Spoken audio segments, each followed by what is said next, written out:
So this one, I saw this online. Phillies beat reporter, right? Getting in trouble with Philly fans due to saying that they wished Shohei Ohtani didn't suck so much at Citizens Bank Park.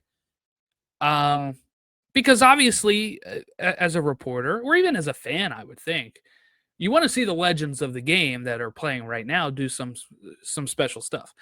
Philly fans did not take that super well, and I'm well aware of Philly fans from being a Union fan.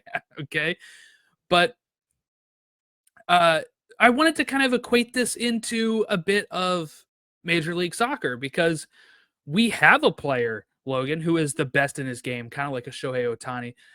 As Carl Ravitch kind of got in some trouble online saying that Shohei Ohtani was like the most well-known athlete across the world. It's obviously Leo Messi and Cristiano Ronaldo, but we have Messi playing in this league. We've touched on the ticket prices.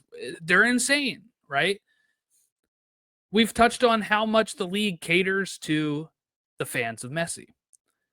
But if you were going to a game and Messi is playing, is it okay to want to see him do some Messi magic as long as your team gets the dub? I want to throw it to you first. What's your thoughts on this? Yeah, I know it's something that we've talked about many a times off air. And you and I have a lot of mutuals, and one of our best friends is a Phillies fan, and he brought this up too. And our timeline is flooded with Phillies things because we have a lot Yeah. of Philadelphia Union writers and fans in our mentions quite a bit. And it's a really good point. To the detriment of the team, no. Like, of course, I wouldn't want Messi scoring a goal to eliminate my Orlando City.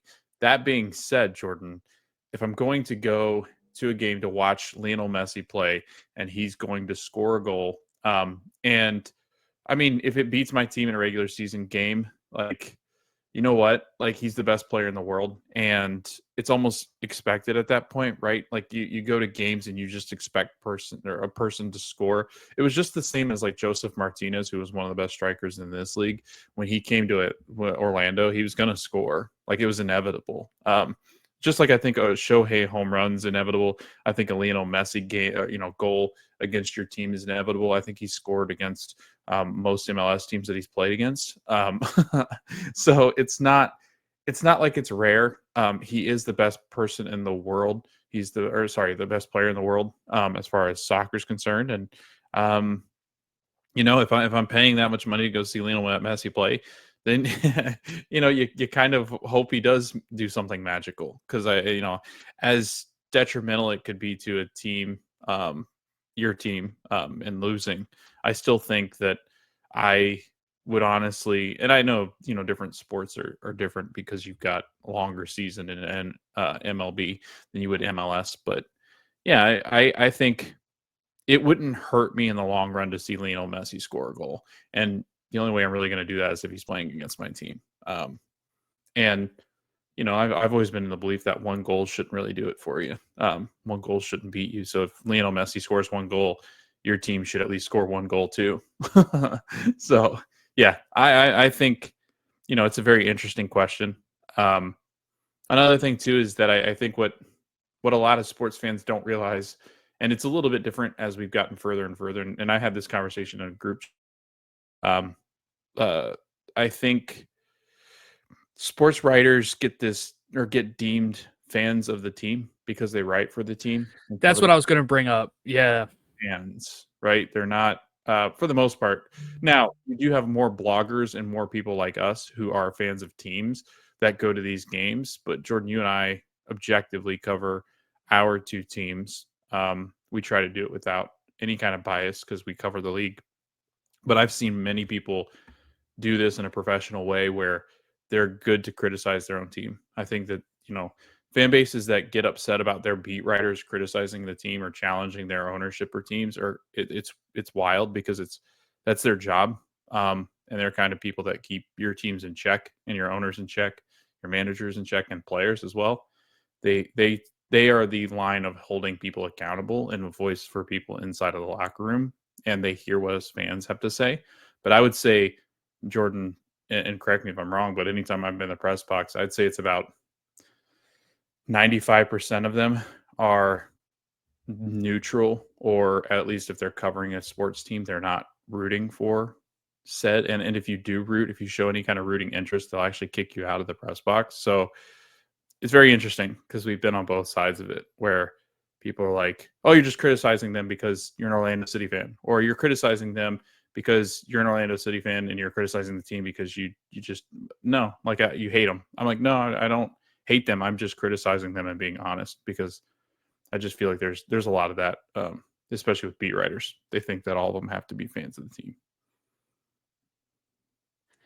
Yeah, no, that's what I was going to say is I don't think it's fair to kind of hold them to the same standard we hold fans or ourselves to. Like they're doing their job and they're getting paid to maybe, right? I think most of them would get paid if you're talking about like newspaper reporters and like local stuff like that.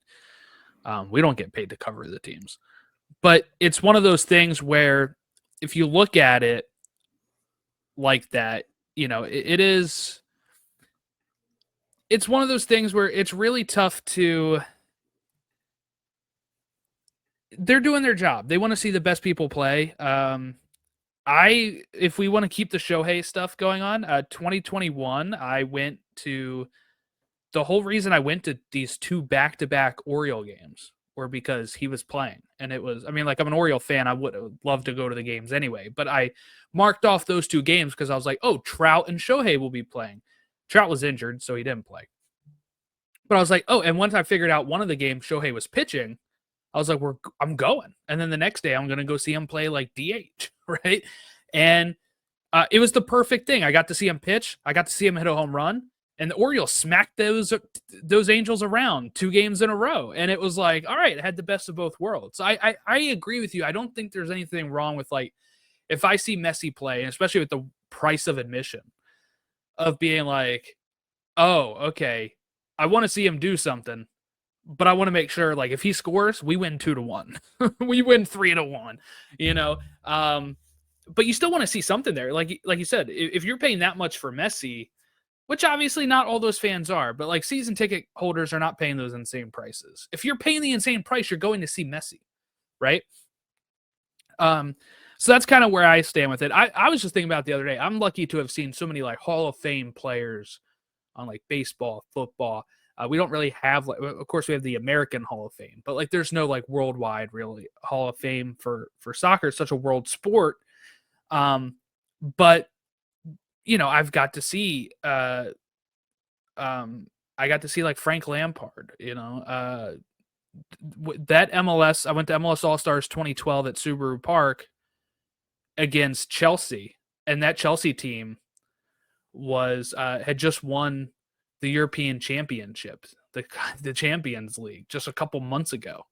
And then they were playing here on our shores, and I got to see a lot of those players play, on top of seeing David Beckham and like Landon Donovan and those players playing for the MLS All-Star team, Robbie Keane, you know what I'm saying? So I got to see some really great players in that, and I feel lucky, and I just think sometimes we put our fan hat on a little too hard, a little too tight, I'll say. And sometimes you just got to enjoy what's going on in any sport worldwide as it's happening. But just a fun little question to ask you.